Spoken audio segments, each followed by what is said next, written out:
जय श्री श्याम।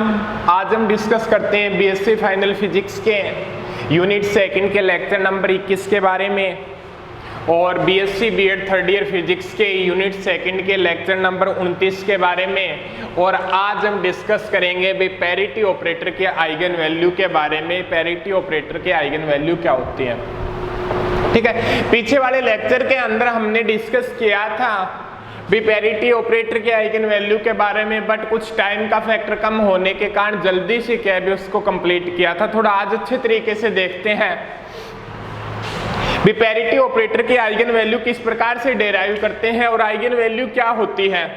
माना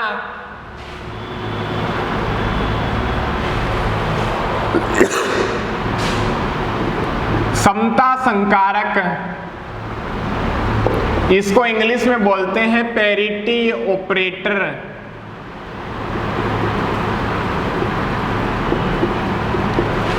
हमारा समता संकारक का आइगन फलन, माना पैरिटी ऑपरेटर का आइगन फलन साइन आर व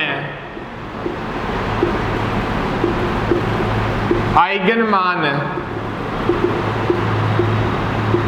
लैम्डा है, तो माना पैरिटी ऑपरेटर का आइगन फलन साइन आर व आइगन मान लैम्डा है, तो आइगन मान समीकरण से आपके सामने क्या हो जाएगा भी पैरिटी ऑपरेटर अप्लाई करेंगे किसी आइगन फंक्शन के ऊपर और अप्लाई करने के पश्चात आपके पास क्या आ जाएगा भी आइगन वैल्यू लैम्डा है और साइन आर। आइगन मान की डेफिनेशन होती है, आइगन मान समीकरण से हम ऐसे ही करते हैं, ठीक है। समीकरण उपरोक्त समीकरण बोल दो या समीकरण एक बोल दो, उपरोक्त समीकरण को संकारक पी कैप से संक्रिया करवाने पर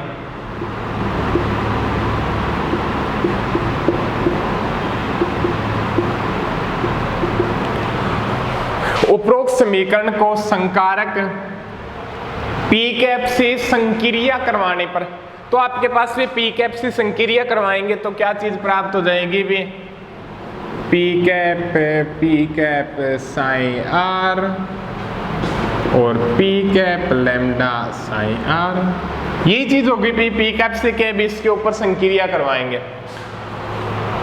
अब क्या भी इसको अपने एक गुणात्मक संकारक के ऊपर पढ़ा था भी सी कैप किसी फंक्शन के ऊपर अप्लाई हो रहा है तो उसको सी कैप स्क्वायर से भी आप डिनोट कर सकते हो। तो यहां से क्या हो जाएगा भी आपका P cap square sign R lambda bar आ जाएगा पी कैप साइन आर हो जाएगा। क्लियर हो गया यहां तक। अब क्या है थोड़ा सा और चेंज कर सकते हैं, P cap square sign R, P cap sine R का क्या होता है भी आपका समीकरण एक से लैम्डा साइन आर होता है, तो यहां से lambda square sine R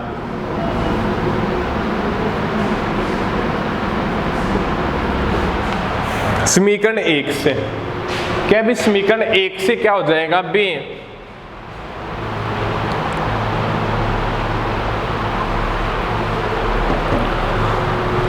P cap sine R की वैल्यू क्या है भी लैम्डा साइन आर पुट करेंगे तो लैम्डा साइन आर आ जाएगी। इसको दे दो आप समीकरण नंबर 2, ठीक है। क्लियर है यहां तक, दिखाई दे रहा होगा, नीचे दिखाई दे रहा है। अब एक बात और सामने आती है भी समता संकारक की डेफिनेशन क्या होती है। समता संकारक की परिभाषा से, समता संकारक की परिभाषा क्या होती है, यदि क्या भी किसी पोजीशन के वेव फंक्शन के ऊपर समता संकारक या पैरिटी ऑपरेटर अप्लाई करते हैं तो उसकी पोजीशन को वो चेंज कर देता है विपरीत दिशा के अंदर। तो यहां से क्या हो जाएगा अभी पी कैप साइन आर सदिश लगाएंगे तो ये क्या हो जाएगा, साइन माइनस आर से 20 हो जाएगा। ठीक है, अब एक चीज और निकालते हैं। अभी हमें क्या चाहिए भी, ये चाहिए आपके पास क्या भी, P cap square sign R की वैल्यू क्या होगी यदि आप ऑपरेटर अप्लाई करें तो।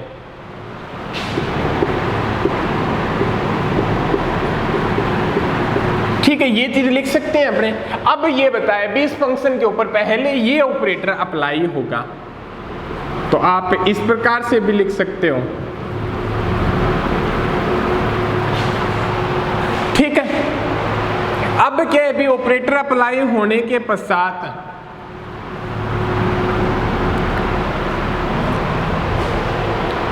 पी कैप ऑपरेटर अप्लाई होने के पश्चात क्या है भी इसको विपरीत दिशा में चेंज कर देता है, तो ये क्या हो जाएगा भी आपका साइन माइनस आर। अब क्या है भी इसके ऊपर दोबारा ऑपरेटर अप्लाई करोगे आप तो माइनस आर को क्या है भी पॉजिटिव आर में चेंज कर देगा। भी कहने का मतलब आप ऑपरेटर की कंडीशन से निकालो तो ये आपकी चीज प्राप्त होगी। ये मानो समीकरण नंबर 3। ठीक है, एक समीकरण 3 ही आइगन वैल्यू का फैक्टर यूज करके क्या है भी ये निकाल ली समीकरण 2, और ऑपरेटर वाली कंडीशन अप्लाई करके क्या है भी ये निकाल ली। समीकरण 2 व 3 की तुलना करवाने पर, समीकरण 2 व 3 की तुलना कराने पर, समीकरण 2 व 3 की तुलना कराने पर क्या चीज प्राप्त होगी,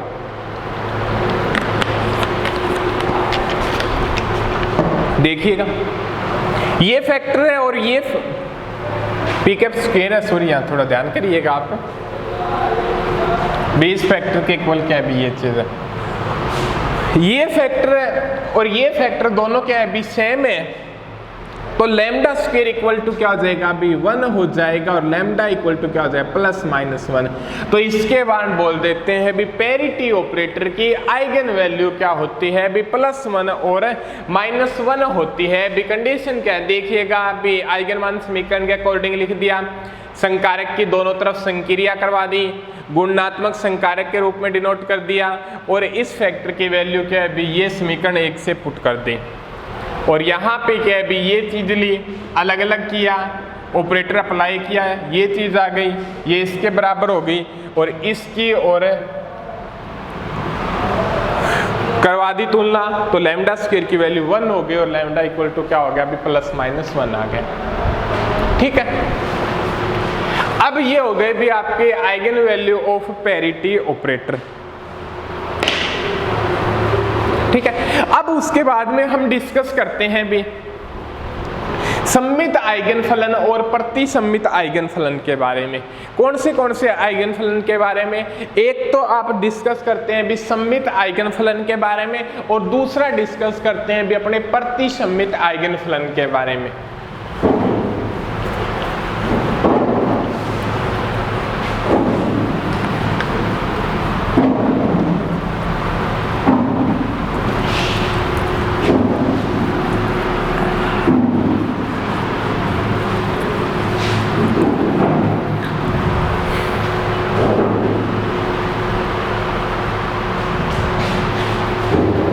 सममित आइगन फलन क्या होता है अभी,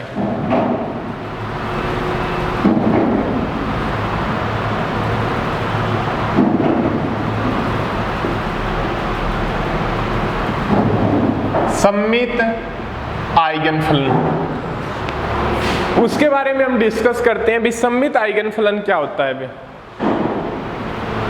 सिमेट्रिक आइगन फंक्शन, और वो दूसरा एक प्रतिसम्मित आइगन फंक्शन वो एंटी सिमेट्रिक आइगन फंक्शन। ठीक है, सममित आइगन फंक्शन के बारे में क्या बताता है भी देखिएगा, थोड़ी सी अच्छी सी बात है।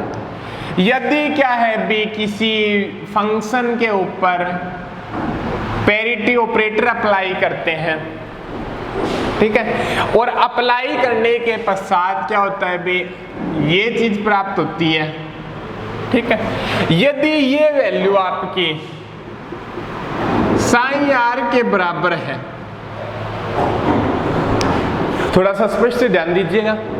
यदि क्या है किसी पोजीशन के किसी फंक्शन के ऊपर कोई पैरिटी ऑपरेटर अप्लाई करते हैं तो अप्लाई होने के बाद उसकी पोजीशन को क्या है विपरीत दिशा के अंदर चेंज कर देता है। यदि ये वैल्यू इस फैक्टर के बराबर है तो ये वह फलन क्या कहलाता है भी आपका, वह फंक्शन सिमेट्रिक आइगन फंक्शन कहलाता है। सिमेट्रिक आइगन फंक्शन कहलाता है। और इस सममित आइगन फलन की जो पैरिटी होती है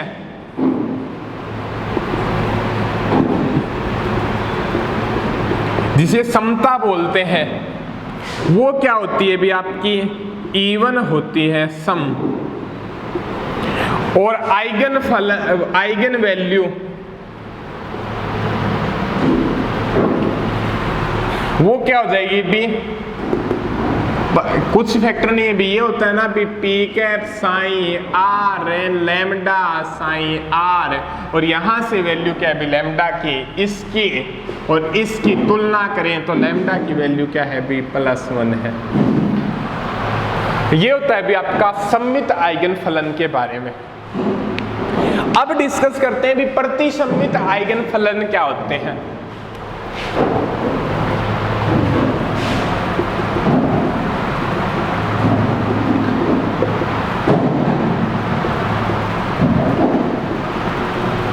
antisymmetric eigen function, antisymmetric eigen function क्या होते हैं।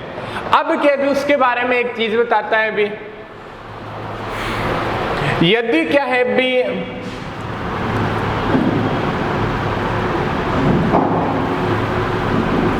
किसी फंक्शन के ऊपर कोई पैरिटी ऑपरेटर अप्लाई करते हैं और अप्लाई होने के पश्चात क्या है भी उसको पोजीशन को चेंज कर देता है, यदि ये फैक्टर क्या है भी इसके बराबर हो, यदि ये फैक्टर क्या है भी आपका इस फैक्टर के बराबर हो तो उस कंडीशन के अंदर आपका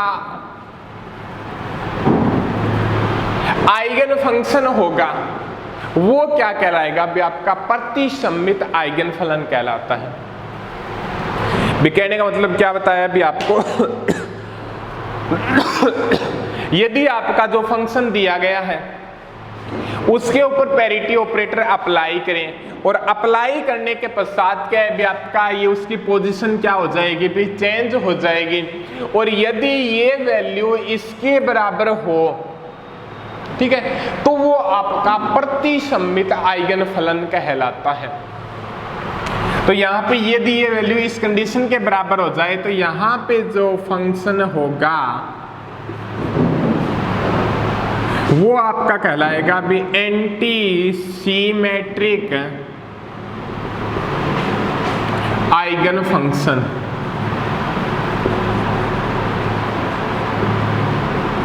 और यहां पे जो इसकी जो पैरिटी होगी वो क्या होगी भी ओड विषम और आइगन वैल्यूज क्या होगी भी आपकी -1। आइगन वैल्यूज क्या होगी भी आपकी -1 होगी।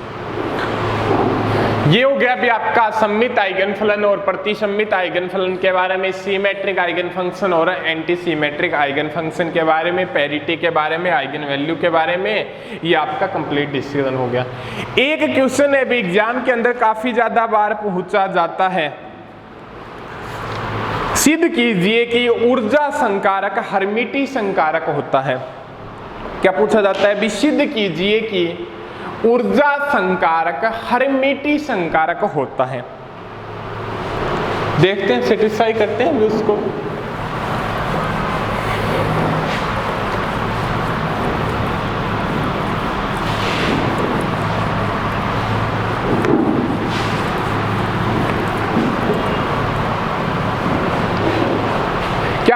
क्या क्वेश्चन पूछा जाता है अभी?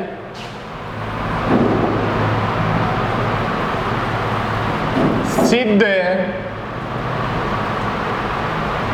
कीजिए कि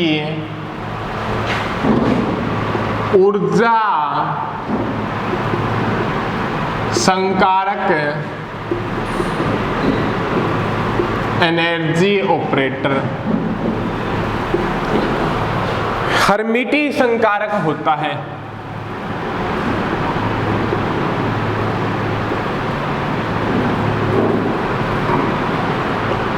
ऊर्जा संकारक क्या होता है? अभी हर्मिटी संकारक होता है।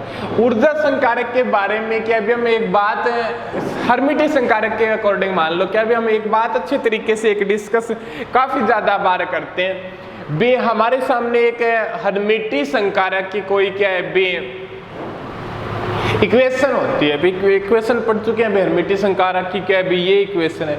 यदि कोई ऑपरेटर क्या है भी उसको उस कंडीशन को क्या है भी सेटिस्फाई करता है तो वो क्या कहलाता है भी आपका हर्मिटी संकारक कहलाता है।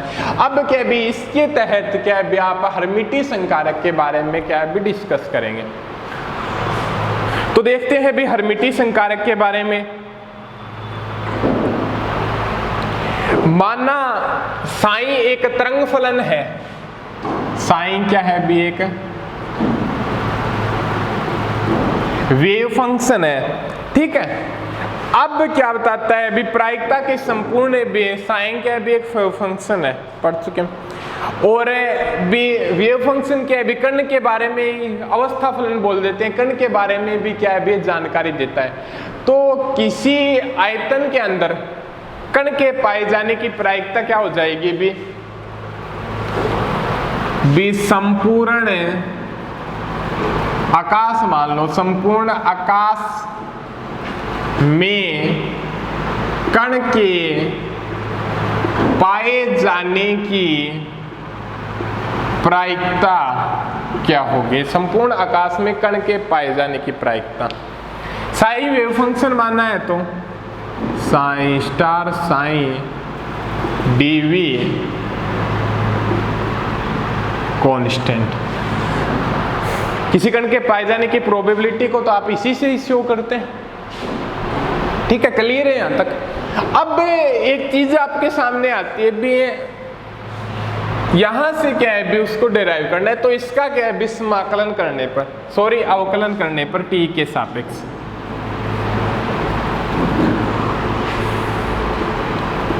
साइन स्टार साइन डीवी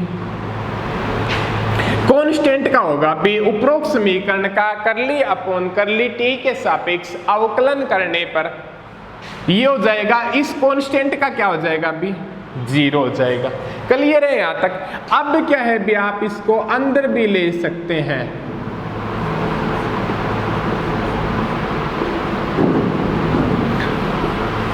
आप क्या है भी इस फैक्टर को क्या भी इस प्रकार से भी क्या है भी डिनोट कर सकते हैं। अब क्या है भी इसके ऊपर डेरिवेटिव फॉर्म लगा दो। डेरिवेटिव फॉर्म लगाओगे तो आपके पास क्या आ जाएगा, एक को कांस्टेंट रख लो u डॉट v को और u डॉट v वाला क्या भी प्रोडक्ट अप्लाई कर दो, करली अपॉन करली टी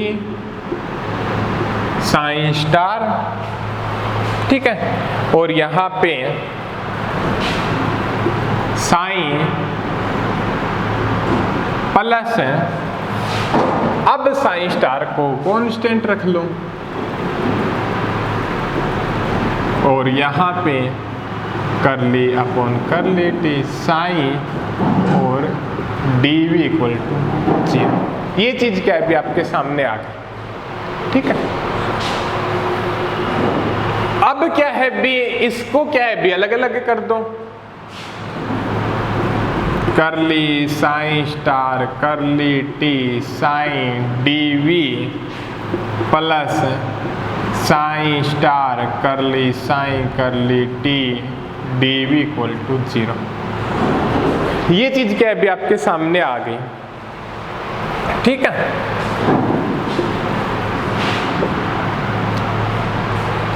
अब क्या है भी इस फैक्टर को आप किस प्रकार से डिनोट करोगे?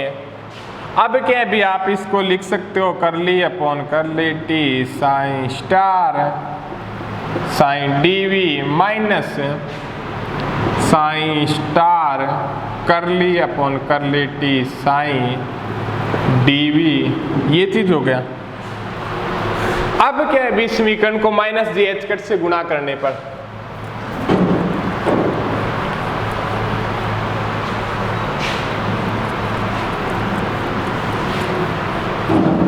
उपरोक्त समीकरण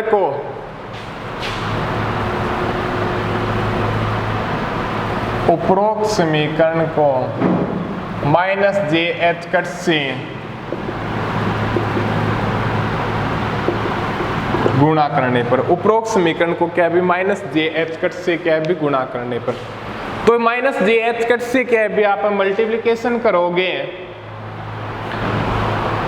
तो आपके सामने क्या है भी किस प्रकार से प्राप्त होगा भी उसको देखते हैं।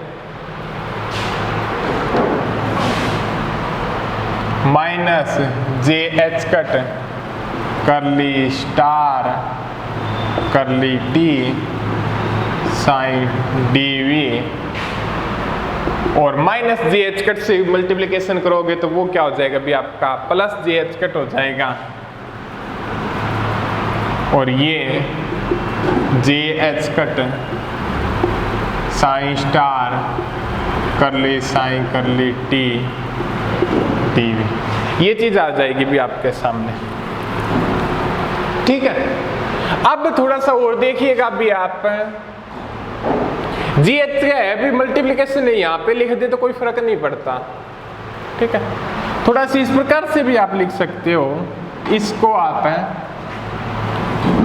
जे H cut curly upon curly T sign और स्टार लगा दो आप, साइन डीवी लिख दो। ठीक है, इस प्रकार से आप लिख सकते हो। कहने का मतलब इसका कंजुगेट करेंगे तो इमेजिनरी पार्ट का माइनस हो जाएगा और साइन का साइन स्टार हो जाएगा। यहां से आप देखिएगा साइन स्टार जे H cut curly upon curly T sine DV रख सकते हो। सेम ही बात रहेगी भी आप जी एच कट है कहीं भी मल्टीप्लिकेशन करा दो, अंदर ले जाओ, इधर वाली साइड आप ले जा सकते हो। भी मल्टीप्लिकेशन हो के यानी ये होगा, फिर मल्टीप्लिकेशन कोई ऑपरेटर वाली तो बात है ही नहीं। तो इस प्रकार से आप क्या भी कर सकते हो। अब थोड़ी सी बात आपको सोचने वाली बात है भी आपने एनर्जी ऑपरेटर का नाम सुना होगा, वो क्या होता है भी आपका J H cut curly upon curly T, J H cut curly upon curly T. तो यहां से E cap sign star sign DV और sign star E cap sign DV. अब ये कंडीशन आपके सामने क्या है भी प्राप्त होती है। E cap sign star sign DV sign star E cap sign DV.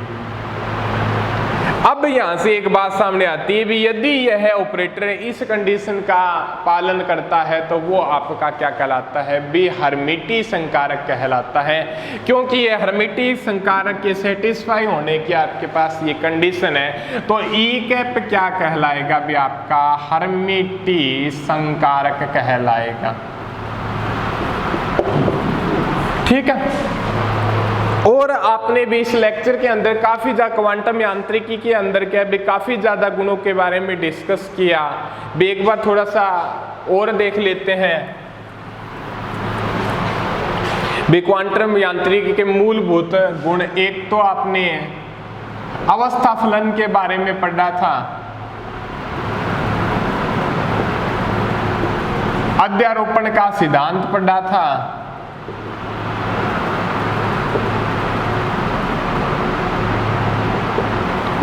Schrodinger समीकरण के बारे में पढ़ा था,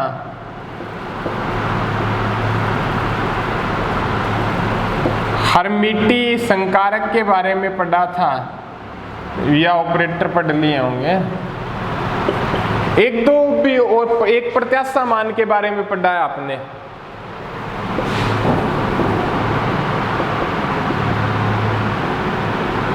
और एक आइगन मान के बारे में पढ़ा है। अभी इस प्रकार से आपने क्या भी काफी ज्यादा के बैठ डिस्कस किए थे। भी इस लेक्चर के अंदर ने भी आपने क्वांटम यांत्रिक के भी वेव फंक्शन के बारे में पढ़ा था। भी किसी कण की पूर्ण व्याख्या करने के लिए भी किसका यूज किया जाता है, भी वेव फंक्शन का यूज किया जाता है। तरंग फलन बोलते हैं, अवस्था फलन या तरंग फलन बोलते हैं। भी कोई कण की क्या है भी पूर्ण व्याख्या करने के लिए इसका यूज किया जाता है।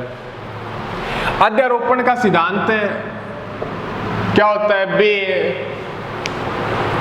भी कोई कण को क्या भी निरूपित करने के लिए क्या भी दो या दो से क्या भी अधिक तरंगों वाला कंसेप्ट पढ़ा था आपने। भी क्या है भी एक तरंग नहीं हो सकती कण के लिए, क्या है भी जब गतिशील करेगा तो दो या दो से तरंगे मिलके क्या है भी अध्यारोपण का सिद्धांत, भी दो या दो से अधिक तरंगे क्या है भी अध्यारोपित होती है। वो चीज आपने पढ़ी थी भी अध्यारोपण सिद्धांत के अंदर। श्रोडिंगर की जरूरत आपके लिए क्यों पड़ी भी वहां पे ये बात बताई भी डी ब्रोगली का कंसेप्ट क्या है भी वहां पे फेल हो जाता था। कौन से का, डी ब्रोगली का कंसेप्ट क्या होता, फेल हो जाता। भी डी ब्रोगली भी बताता है भी एक तरंग भी जब कण गति करता है तो उसके साथ एक ही तरंग रिलेटेड होती है, बट एक तरंग वाला तो कंसेप्ट ही फेल हो जाता था वहां पे वेलोसिटी के अकॉर्डिंग, याद होगा तो आपको। तो वहां से क्या है भी दो या दो से अधिक तरंगों को मान के सेटिस्फाई किया था, तो वहां पे श्रोडिंगर समीकरण की भी यूज पड़ी थी। ऑपरेटर है हर्मिटी संकारक, एनर्जी ऑपरेटर, इनके बारे में क्या भी काफी ज्यादा वाले न्यूमेरिकल पार्ट के अंदर ऑपरेटर के बारे में पूछा जाता है। ये तीनों क्या भी मैथमेटिकल पार्ट के अंदर काफी ज्यादा यूज है। हर्मिटी संकारक है, एक्सपेक्टेशन वैल्यू और आइगन वैल्यू। इस प्रकार की कंडीशनों के बारे में क्या है हम अब यहाँ पे स्पष्ट रूप से नहीं बता रहे हैं, बट हमने क्या है भी काफी ज्यादा बार डिस्कस किया है। और ये हर्मिटी संकारक, प्रत्याशा मान और आइगन मान, इनसे रिलेटेड क्वेश्चन क्या है भी आपके बीएससी फाइनल के अंदर तो आते ही आते हैं, बट आइगन वैल्यू या ऑपरेटर अभी किसी भी प्रकार के ऑपरेटर के बारे में कंडीशन दे देगा, वो भी क्या है भी आपके फर्स्ट ग्रेड के अंदर क्या है भी काफी ज्यादा पूछे जाते हैं। तो अब वैसे तो ये यूनिट आपकी कंप्लीट हो गई है, बट कुछ न्यूमेरिकल पार्ट है भी, कोई न्यूमेरिकल 5 से न्यूमेरिकल क्वेश्चन है वो क्या है भी काफी ज्यादा बार एग्जाम में पूछे जाते हैं। तो मैं आगे वाले लेक्चर के अंदर उनको क्या है भी सोल्व करवाने की कोशिश करूंगा। बाकी क्या है भी आप कुछ है ना बुक के अंदर से कर लेना, और आगे मिलते हैं भी अगले लेक्चर के अंदर।